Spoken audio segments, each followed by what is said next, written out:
नमस्कार साथियों। आज है 25 जून 2025। आज से ठीक 50 साल पहले इंदिरा गांधी की नेतृत्व वाली सरकार ने देश के ऊपर इमरजेंसी लगाई थी, आपातकाल की घोषणा की थी। ये आपातकाल क्या था? इमरजेंसी के वक्त में क्या कुछ हुआ? क्यों लगाया गया? मेरे उम्र के कई लड़कों से अगर मैं पूछता हूँ कि इमरजेंसी क्या है या आपातकाल इंदिरा गांधी ने क्यों लगाई, तो वो लोग अगर बीजेपी समर्थक हैं तो विरोध करते हैं। कई लोग उसको बोलते हैं कि उस वक्त की मांग थी, कई तरीके की बातें लोग करते हैं। लेकिन हकीकत में क्या था इमरजेंसी और क्यों लगाया गया, ये मेरे उम्र के लड़कों को तो बिल्कुल नहीं मालूम। और मैं अपने उम्र से बड़े लोगों से भी अगर पूछता हूँ तो वो लोग भी उस वक्त बहुत छोटे थे, तो उनको भी नहीं मालूम। सोचिए कि आज से 50 साल पहले इमरजेंसी लगाई गई थी, तो जो उस वक्त 25-30 साल के रहे होंगे उनको बात समझ में आई होगी, और जो छोटे रहे होंगे उनको तो आया भी नहीं होगा। और बहुतेरे ऐसे लोग आज के वक्त में हैं जो इमरजेंसी के बाद जन्म लिए हैं, और उनकी दिलचस्पी भी उतनी नहीं रही कि उसके बारे में वो जान समझ पाए। तो दोस्तों, इमरजेंसी लगाने की पीछे की कई वजहें थी। सबसे बड़ी वजह जो थी कि 1971 में जब देश में भारत पाकिस्तान के बीच में युद्ध हुआ था, उसके बाद से लगातार देश में बेरोजगारी, महंगाई और कई तरीके की अव्यवस्थाएं देखने को मिली, जिसकी वजह से कई तरीके की समस्याएं इंदिरा गांधी सरकार के ऊपर आने लगी लगातार। और इंदिरा गांधी को लगा कि अब उनके बस के बाहर चीज़ें जा रही हैं धीरे धीरे। और लगातार महंगाई के वजह से बिहार से लेके गुजरात तक लगातार हर जगह स्टूडेंट प्रोटेस्ट कर रहे थे, नेता आंदोलन कर रहे थे, और कई तरीके की चीज़ें होने लगी थी उस वक्त में, और इंदिरा गांधी परेशान हो गई थी। और उसके साथ साथ एक जो दिलचस्प चीज़ हुई थी कि इंदिरा गांधी को 12 जून 1975 में इलाहाबाद हाई कोर्ट से एक जजमेंट आया, जिसमें इंदिरा गांधी जो चुनाव लड़ी थी उसमें गड़बड़ी की वजह से इंदिरा गांधी को अयोग्य साबित कर दिया गया, और जिसके बाद से इंदिरा गांधी और ज़्यादा घबरा गईं। ये तमाम चीज़ें थीं जो इमरजेंसी लगाने के लिए इंदिरा गांधी को बाध्य कर दी, और इंदिरा गांधी उस वक्त सही डिसीजन नहीं ले पाई और उन्होंने देश के ऊपर इमरजेंसी थोप दिया। उसके पीछे की कई वजह ये भी है कि जेपी जयप्रकाश नारायण, अगर आप इनके बारे में नहीं जानते तो आपको इनके बारे में खोज कर पढ़ना चाहिए। जयप्रकाश नारायण के नेतृत्व में संपूर्ण क्रांति हुआ, मतलब पूरे देश भर में एक बहुत बड़ा आंदोलन शुरू हुआ इंदिरा गांधी को सत्ता से हटाने के लिए। तमाम जो आज के वक्त में बहुत बड़े लीडर हैं, उस वक्त में नए नवेले लीडर थे, जैसे कि मुलायम सिंह यादव जिनका देहांत हो गया, लालू प्रसाद यादव, रामविलास पासवान, तमाम बड़े नेता जो आज के वक्त में आपको सुनाई देते हैं, जिनको आप जानते समझते हैं, वे सभी इंदिरा गांधी के खिलाफ, इंदिरा गांधी सरकार के खिलाफ काम कर रहे थे, और इंदिरा गांधी को हटाने के लिए जेपी के आंदोलन में, जेपी के नेतृत्व में संपूर्ण क्रांति में कूद पड़े थे। वहीं अगर बात की जाए उस वक्त के बड़े बड़े नेता, तो मोरारजी देसाई जैसे बड़े नेता जो बाद में इंदिरा गांधी के बाद प्रधानमंत्री देश के बने, जनता पार्टी की सरकार बनी, तो इंदिरा गांधी ने आज के दिन यानी 25 जून 2000, क्योंकि अब हम लोग तो 2000 के बीच में हैं तो हर बार जुबान से 2000 ही निकलता है, 25 जून 1975 को देश के ऊपर इमरजेंसी थोप दिया। इमरजेंसी में बहुत कुछ हुआ जो लोग जानते हैं। सबसे ज़्यादा तो दिक्कत हम मीडिया वालों को हुई। प्रेस का गला घोट दिया गया, और अखबार निकलता था तो जैसी सरकार चाहती थी वैसा ही निकलता था। कई संपादकों के ऊपर, कई तमाम लोगों को भी जेल में डाल दिया गया। वहीं अगर बात की जाए तो संजय गांधी के नेतृत्व में एक अभियान चलाया गया, नसबंदी। जो नसबंदी जनसंख्या को रोकने, कम करने के लिए इमरजेंसी में नसबंदी का ये कार्यक्रम चलाया गया, जिसके तहत नसबंदी से जनता बहुत ज़्यादा नाराज़ हो गई। और तो और इसमें ये भी हुआ कि अटल बिहारी वाजपेयी, जेपी, मोरारजी देसाई, लालू प्रसाद यादव, मुलायम सिंह यादव जैसे सरीखे बहुत से नेताओं को पकड़कर जेलों में ठूस दिया गया।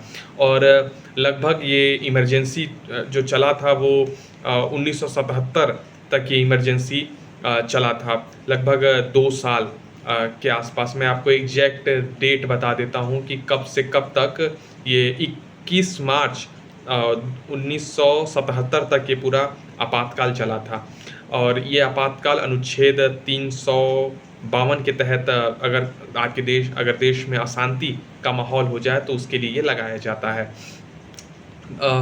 इंदिरा गांधी की इस्तीफे की मांग की वजह से इंदिरा गांधी डर गई थीं और इंदिरा गांधी ने तमाम विपक्ष के नेताओं के मुंह को बंद करने के लिए और तमाम आंदोलनों को ख़त्म करने के लिए देश के ऊपर इमरजेंसी लागू किया।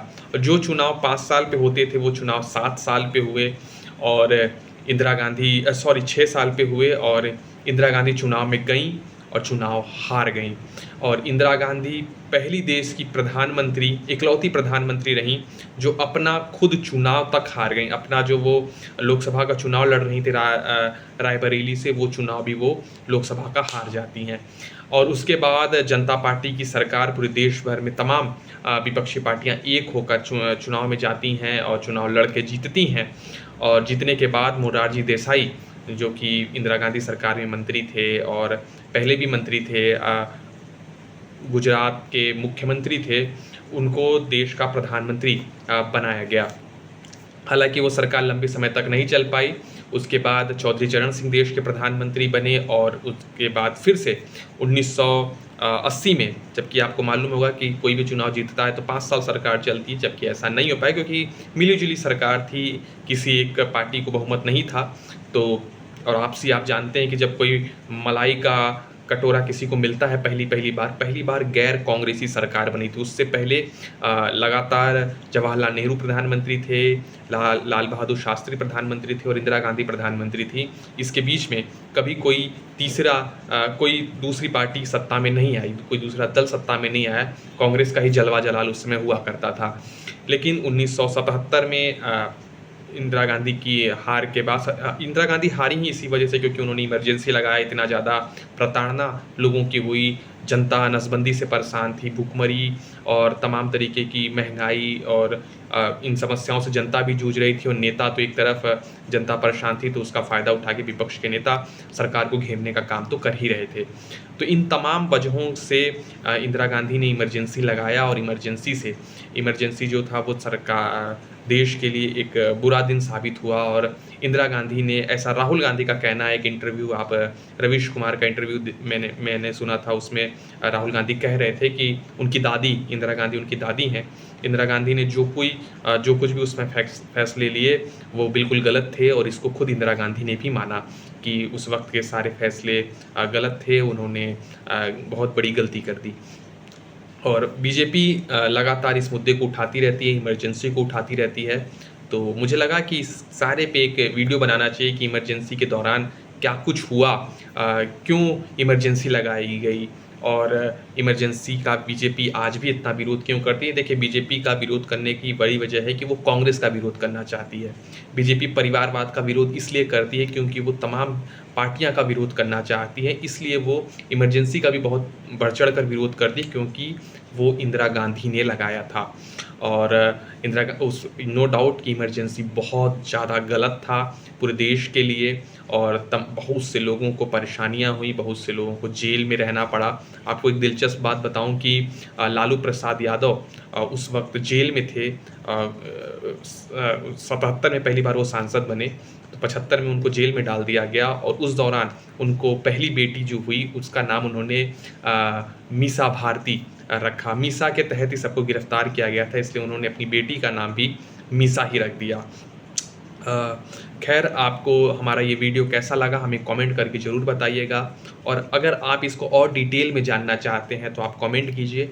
मैं कोशिश करूँगा कि मैं इस पे विस्तार से वीडियो बनाऊँ, क्योंकि मैं चाहता हूँ कि इस पे लोगों को जानना चाहिए। आज जल्दीबाजी में वीडियो इसलिए बना रहा हूँ क्योंकि सुबह मैं भूल गया था इस पे वीडियो बनाना, तो आज जैसे ही मुझे मालूम चला कि आज तो 50 साल पूरे हो गए इमरजेंसी के, तो मुझे लगा कि एक कलमबद्ध भी होना चाहिए चीज़ें कि एक अपना भी दस्तावेज़ तैयार हो जाए कि 50 साल पे हम भी ज़िंदा थे और हमने भी कुछ बोला था। तो इसलिए मैं ये वीडियो बना रहा हूँ और इमरजेंसी की कुछ चीज़ें आपको और पढ़नी है तो आप खोज कर ढूंढ कर पढ़ सकते हैं, लेकिन आप अपने देश के इतिहास के बारे में ज़रूर जानिए कि देश में क्या क्या कब कब हुआ था। तो इंदिरा गांधी ने ये एक बहुत अहम फैसला लिया था, लेकिन इससे दिलचस्प बात मैं एक बार और आपको बताऊं कि ऐसा नहीं कि उसके बाद इंदिरा गांधी कभी चुनाव नहीं जीती। इंदिरा गांधी 1980 में और ज़्यादा सीटों के साथ सत्ता में आई और 1984 तक वो सत्ता में रही। 84 में एक दुखद मृत्यु उनका हुआ, उनको मार दिया गया, गोलियों से भून दिया गया। उसके बाद देश के प्रधानमंत्री बने उन्हीं के बेटे राजीव गांधी, और वो जो मैंडेट था 400 से ज़्यादा सीटें राजीव गांधी जीत कर आए थे। और बीजेपी, जो आपको याद होगा कि इस लोकसभा चुनाव में नारा लगा रहे थे कि अब की बार 400 पार, तो अब तक हिंदुस्तान के इतिहास में एक बार ही 400 पार हुआ है। वो इस वजह से हुआ क्योंकि इंदिरा गांधी की हत्या हो गई थी और उनकी हत्या के बाद एक सिंपैथी की लहर पूरे देश भर में गूंजी और उस वजह से राजीव गांधी 400 से ज़्यादा सीटों के साथ चुनाव जीत कर कामयाब हुए। हालांकि वो भी लंबे समय तक सत्ता में नहीं, मतलब सॉरी 5 साल पूरा करने के बाद दोबारा चुनाव नहीं जीत पाए और 89 में वो चुनाव हार गए। तो ये कुछ उस वक्त की 70 और 80 के दशक की राजनीति की थोड़ी-सी बातें मैंने आपको बताने की कोशिश की है। 10 मिनट में बंदा क्या-क्या ही बता पाएगा। आपको हमारा ये वीडियो कैसा लगा? हमें कमेंट बॉक्स में ज़रूर बताइए। शुक्रिया।